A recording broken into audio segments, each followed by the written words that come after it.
Under the hush of a sleepy town's night, where the streetlights flickered like dying stars and the air smelled faintly of ozone and old coffee, Elian stumbled upon the sort of cosmic misadventure he'd always secretly hoped for. He'd been making his rounds, tending to scraped knees and neighborhood cats with hero complexes, when his battered ambulance rattled to a stop in front of the local diner, where the sign buzzed open 24 hours in flickering neon like a dying beacon in deep space. There, amid a fresh patch of scorched grass, lay the wreckage of a craft that looked suspiciously like a flying saucer, but smaller, like a toy spaceship that had lost a fight with a weed whacker. From its crumpled hull oozed a hiss of vapor, part mechanical sigh, part dying star's last breath. Elian's breath caught as he approached, half expecting a little green man with an attitude problem to jump out. Instead, he found her, a figure sprawled in the grass, tangled in wires and the smell of burnt circuits. She looked human at first glance, a woman with tangled hair the color of midnight, skin pale like moonstone, but with ears longer than any elf in Elian's tattered fantasy novels. They twitched slightly, betraying a spark of life. He dropped to his knees, rummaging through his emergency kit, swearing under his breath that they didn't teach alien first aid in paramedic school. Her chest rose and fell with a rhythm that sounded like a starship engine trying to restart, and he couldn't help but grin at the absurdity. "Hey there," he muttered, pressing gauze to a gash on her forehead. "Rough landing, huh?" She moaned softly, her voice a whisper of solar winds. Her eyes fluttered open, revealing irises like swirling nebulae, cosmic and disorienting. Elian's heart skipped a beat, but he pretended it didn't. "You're gonna be okay," he promised, though he wasn't entirely sure which planet's okay they were talking about. With practiced calm, though his hands trembled like a rookie on his first day, he bandaged the cut, ignoring the faint glow beneath her skin that pulsed in time with the stars overhead. The wound sizzled for a moment, then settled. "Wow," he said, eyebrows climbing into orbit. "Self-healing, huh? I could use that at tax season." Her lips curved into a faint smile, the corners lifting with a grace that defied the chaos around them. "Primitive but kind," she rasped, her voice like stardust falling from a dying comet. Her ears twitched again, the tips glowing faintly as if powered by some internal reactor. He laughed, a sound that cut through the night like a meteor streaking across the sky. "Well, you're the first person to call me primitive and make it sound like a compliment." He tried to ignore the small voice in his head that screamed alien encounter, probing possible, run away now. Instead, he finished tending to her wounds, smoothing the gauze and gently lifting her head to check for other injuries. A sudden rumble from her craft startled them both, an ominous thrum of energy gathering, like a quantum reactor on the fritz. That doesn't sound good," Elian muttered, inching backward. "Do I need a hazmat suit, or is this more of a duck and cover situation?" She tried to sit up, her long ears catching the moonlight like twin blades. "It's stabilizing," she gasped, though she looked about as stable as a black hole on a sugar high. "Just help me stand." Elian slung her arm around his shoulders and lifted her with a grunt. She was lighter than expected, like holding the remnants of a dying star, fragile and impossibly bright. Together they staggered away from the craft, her weight both ethereal and real in his grasp. In that moment, amid the ruined craft, the smell of burnt toast from the diner's kitchen, and the hiss of dying energy, he didn't see the galaxy's most powerful warrior. He saw a woman with wounds that needed tending, and a spirit that needed, perhaps, a bit of earthly kindness. Elian's living room had never seen such a guest before. Usually it hosted old socks, forgotten pizza boxes, and the occasional over-enthusiastic Roomba trying to make friends with the furniture. But now it cradled something infinitely more alien, a woman with stardust in her veins and ears that twitched every time the microwave beeped. She sat curled on his couch, wrapped in a quilt decorated with faded constellations, the kind you'd find at a garage sale run by a retired astronaut. Her eyes glowed faintly in the dim light, shifting with every passing second like a nebula in slow motion. Elian perched on the edge of his battered recliner, balancing a steaming mug of instant cocoa in one hand. "So," he began, scratching the back of his head, "any dietary restrictions?" "I'd offer you pizza, but it's technically a life form at this point. She blinked slowly, her ears flicking in a graceful dance. I eat, she said, her voice tentative, as if testing the shape of the words on her tongue. But not carbon-based. Elian raised an eyebrow, his grin slipping into orbit. Right. Guess that rules out pepperoni. He tried to cover his nerves with a sip of cocoa, promptly scalding his tongue. Ow, he muttered, pressing the cup to his forehead. Hazards of hosting interstellar guests. She watched him with a mixture of amusement and confusion, her head tilting just enough to let her ears brush the cushion. You are unafraid. He shrugged, though the butterflies in his stomach were learning how to juggle. Look, I've seen some weird stuff. A guy once tried to deep fry a turkey with a plasma cutter. Nothing surprises me anymore. She let out a sound, a laugh, though it vibrated with the soft hum of stars colliding. Your kind amuse me, she said, her fingers tracing a pattern in the worn fabric of the couch. Each movement left a faint shimmer, like comet dust falling in slow motion. Glad to be of service, Elian replied, suppressing a grin. So, what should I call you? Starlight? Captain Comet? Ears? He winced at that last one. She considered this with the solemnity of a star council deciding the fate of a galaxy. Call me Lyriel, she finally said, her voice carrying the echo of solar winds. Lyriel, Elian repeated, letting the name settle on his tongue like a secret. Nice to meet you, Lyriel. I'm Elian, local paramedic, occasional bad cook, and now, apparently, your host. Her eyes softened, the glow dimming to a warm ember. Thank you, Elian, she murmured, her ears drooping slightly in what he guessed was relief, or exhaustion. I did not expect kindness.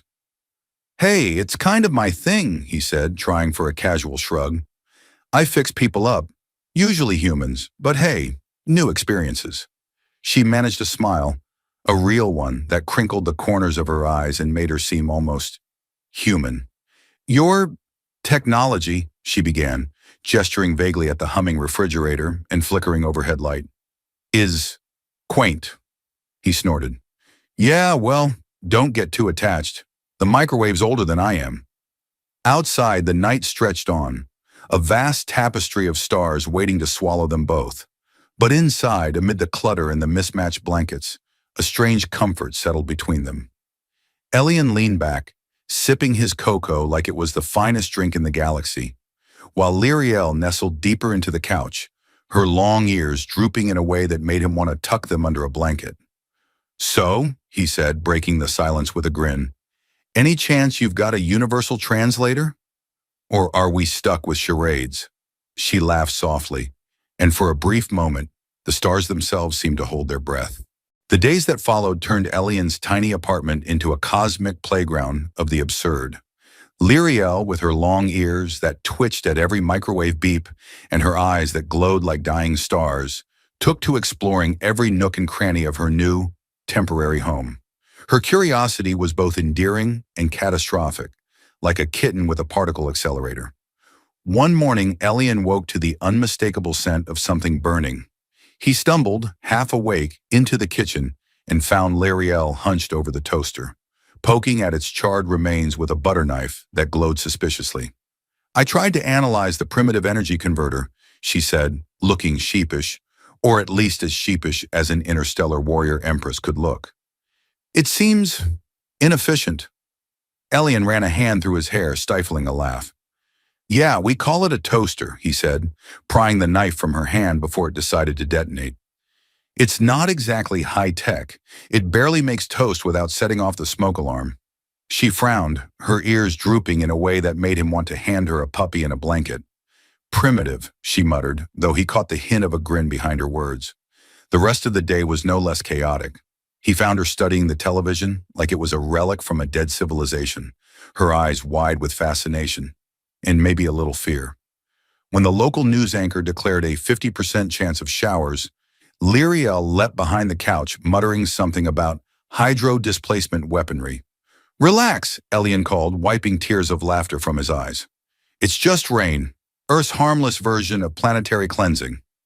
She peeked out, her ears slowly unfolding. Your world is unpredictable, she said, voice trembling with a cosmic weariness that belied the humor of the moment. He shrugged. You get used to it, he said, though the weather forecast is about as accurate as a politician's promise. The nights were different, when the sun dipped below the horizon and the sky burned with distant stars. Lyriel would slip into quiet contemplation. She'd stand by the window, ears silhouetted in the glow of passing headlights, and gaze at the constellations like they were old friends she'd left behind. Elian sometimes caught fragments of her muttering, names of star systems, empires lost to time, battles fought in the silence of vacuum. Once, unable to help himself, he asked, "What's it like, out there?" She turned to him slowly, her eyes reflecting the galaxy itself. "It's vast," she whispered, her voice a trembling star. "But also empty. Power means nothing without connection." Her ears folded inwards, and for a moment, she looked so impossibly human that Elian's heart ached. He reached for her hand, warm and trembling, and gave it a reassuring squeeze. "Well," he said with a crooked grin, "here you've got at least one connection, and I promise not to let the toaster attack you again." She laughed, a sound like stardust in the dark, and leaned her head against his shoulder. For the first time since she'd crashed into his life, the air felt less charged with cosmic uncertainty and more like home. Even if that home had a toaster that occasionally doubled as a weapon of mass destruction. As the night deepened and the stars blinked like ancient codes in a vast cosmic message, Elian realized something. He wasn't just helping her heal from wounds of plasma and stardust. He was helping her heal from something deeper, a loneliness born from millennia of command, an isolation no plasma blade could pierce. And maybe, just maybe, she was healing him too, in ways he couldn't yet see. The days merged like paint on an old canvas, each one blending with the next in a swirl of laughter, awkward Earth customs, and occasional appliance explosions. Lyriel, now somewhat adapted to Earth's quirky hospitality, microwaves that sang and toilets that sometimes growled, found solace in the evening hours, when the stars painted stories across the night sky. One evening, as the last pink fingers of sunlight retreated behind the apartment complex, Elian shuffled out onto his rickety balcony, carrying 2 steaming mugs of cocoa. He'd learned that cocoa was a universal language, one that even an interstellar Empress could appreciate. Lyriel was already there, perched on the balcony railing like a queen surveying her kingdom, or perhaps like a cosmic cat, ears twitching in time with the crickets. "You know," Elian said, offering her a mug, "we humans usually sit in chairs, but hey, no judgment. Galactic royalty does what she wants." She accepted the mug with an amused snort that sparkled like distant nebulae. "I find your gravity entertaining," she said, her voice carrying a soft hum of stardust. "On some planets, one cannot even stand without magnetic boots." "Magnetic boots, huh?" Elian took a sip, nearly burning his tongue but ignoring it heroically. "Well, I'm lucky to have socks that match most days." Lyriel's laughter tinkled like the faint echo of colliding planets. "Earth's humor," she mused. "It is refreshing." They fell into a comfortable silence, sipping cocoa as the night sky unfolded its secrets overhead. The Milky Way stretched across the horizon, a cosmic river that once carried empires and starships beyond count. Elian leaned forward, his elbows propped on the railing.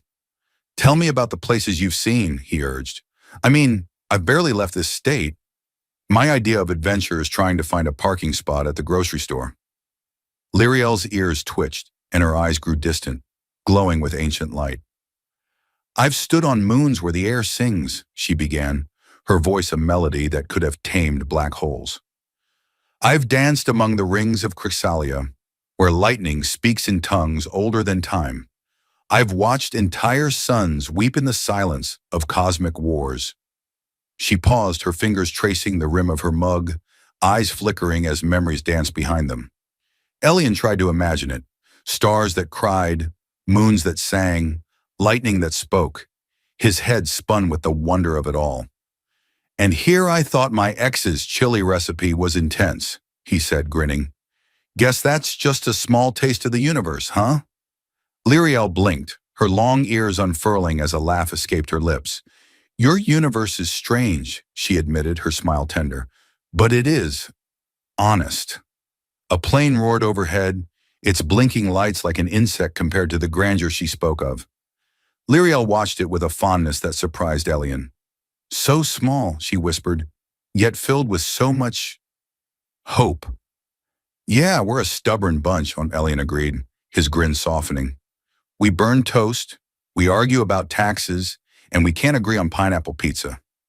But we're good at hope. She turned to him, her eyes alight with something that felt suspiciously like wonder. Perhaps, she said, hope is what keeps your primitive planet from collapsing into chaos. Elian lifted his mug in a mock toast. To hope, he declared, and to magnetic boots. Lyriel laughed, a sound that made the stars themselves seem to twinkle a little brighter. And for a moment, on that old balcony, with cocoa mugs in hand and the galaxy spread above them, it felt like the universe, vast and unknowable, had shrunk just enough to fit between two people sharing a quiet night on Earth. It was a morning that smelled like burnt toast and possibility, a curious mix that only Elian's apartment could muster. The dawn had barely stretched its pink fingers across the sky when a knock at the door shattered the fragile peace. Lyriel, who'd been perched cross-legged on the couch reading Earth's culinary disasters, some call them cookbooks, froze mid-page, her long ears tensing. Elian, still half asleep, shuffled to the door with a yawn that could have powered a small wind turbine. Hold your warp engines, he muttered, fumbling with the lock. He swung the door open and was greeted by a sight that made his blood freeze. Armored figures standing like statues, faces hidden behind visors that reflected the dawn like cold stars. Their armor hummed faintly, the sound of energy fields ready to hum a different tune at a moment's notice. The leader stepped forward, boots clanking on the cracked linoleum like the footsteps of an ancient conqueror. We are here for the Empress, he intoned, his voice modulated by some high-tech echo chamber.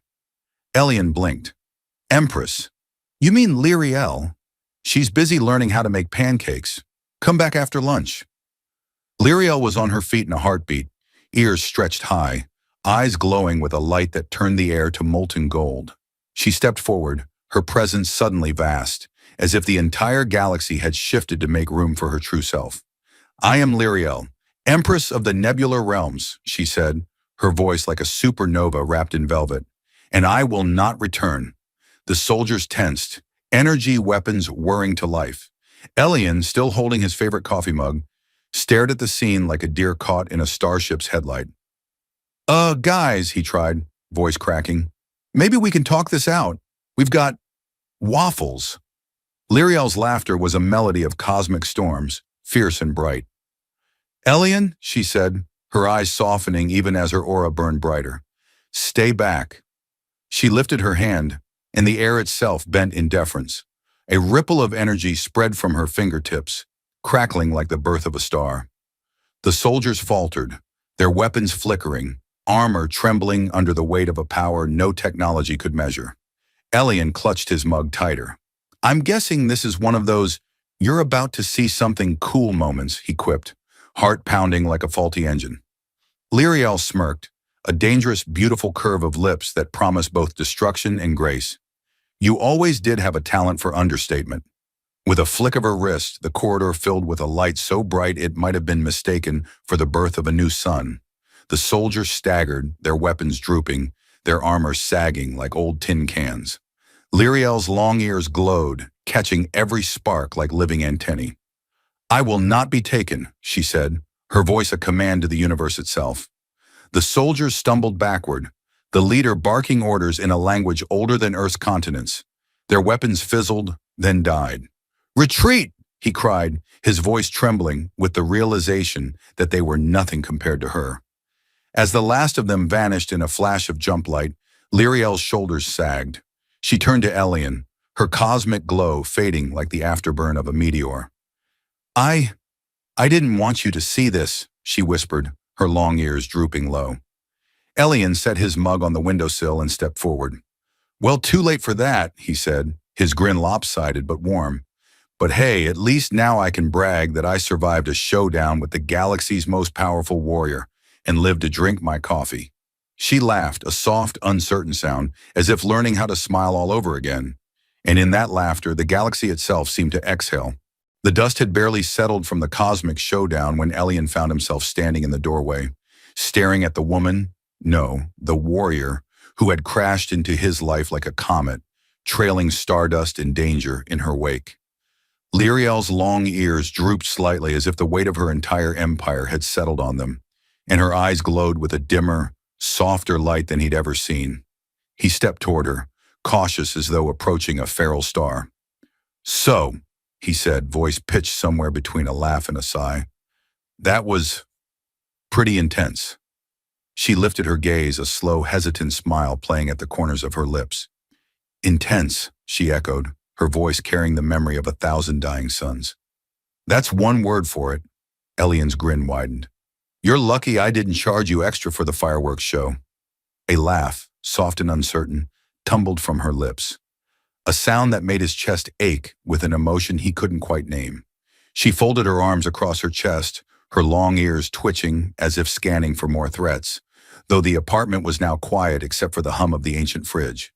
"I suppose," she said, "that my people will send others. But for now, I am free." The words hung between them like the last note of a dying star, and Elian felt something inside him shift. He'd always been the guy who patched up skinned knees and handed out jokes like bandages. Never the hero, never the one to change the fate of galaxies. And yet here he stood, the one human who dared to treat the galaxy's most powerful warrior like a person instead of a weapon. "So what now?" he asked, voice softer than a comet's sigh. Lyriel's eyes glistened like nebulae. "Now," she said, stepping closer, "I choose my own path. I choose to stay." He blinked. "Stay? Like on Earth? With me?" She smiled, a brilliant, star-bursting smile that made the room feel impossibly small and infinitely vast all at once.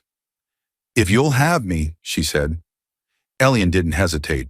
He reached for her hand, and it was warm, solid, real in a way that made every other galaxy fade into background noise. "Of course," he said, his voice steady, despite the fact that he'd just agreed to share his life with a woman who could probably bench press a small moon.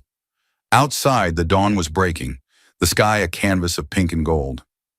Lyriel stepped to the window, her long ears catching the first light of a new day. "I've fought wars that reshaped worlds," she said, voice thoughtful, "but I've never known peace like this. You gave me that."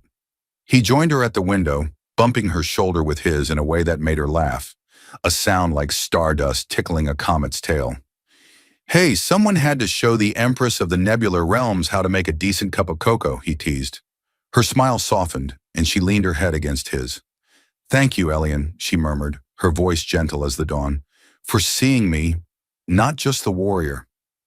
And there, as the sun rose and the universe hummed its quiet symphony of infinite possibility, Elian realized he had changed too. He was no longer just the guy who patched wounds. He was the one who dared to touch a cosmic heart and heal a soul forged in the fire of 1,000 stars. Together they stood, human and alien, healer and warrior, facing a future neither of them could have imagined.